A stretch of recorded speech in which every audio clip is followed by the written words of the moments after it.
Watu wengi wanasubiri pesa ndiyo waanze.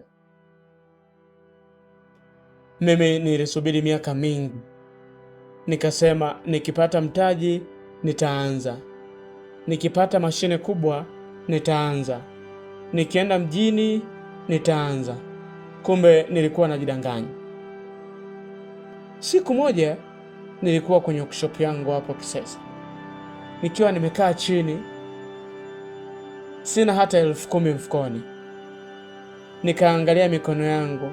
Mikono hii inaweza kutengeneza kitu ambacho mtu yuko tayari kulipa shilingi 20,000 kesho yake. Ndipo nikagundua kuwa sikuwa masikini wa pesa, nilikuwa masikini wa kujitambua. Ufalme haujengwi Dubai. Ufalme haujengwi kwa mamilioni ya pesa. Ufalme unajengwa hapa hapa ndani yako. Ndani yako kuna uwezo mkubwa wa ajabu, uwezo ambao Mungu ameuweka sio kwa bahati mbaya. Leo nataka ufanye kitu kimoja. Chukua karatasi, andika vitu vitatu tu. Vitu vitatu unavyoweza kuvifanya kwa mikono yako bila kuwa na mtaji. Sio unavyoamini kwamba unavyovitamani kwamba utavifanya baadaye, lakini vile unavyoweza kuvifanya.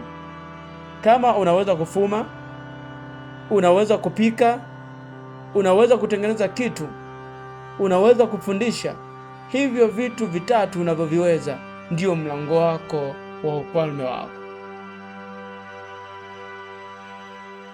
Mimi ni Nesford Nyakunga wa The Living Empire. Siko hapa kukuahidi utajiri wa kesho. Niko hapa kukusaidia kuona kile ambacho tayari kiko ndani yako, na kama umeandika vitu hivyo vitatu, sema moyoni mwako, nimeamka. Tutafika tu, usiwe na haraka. Ufalme unajengwa kwa tofali moja baada ya jingine.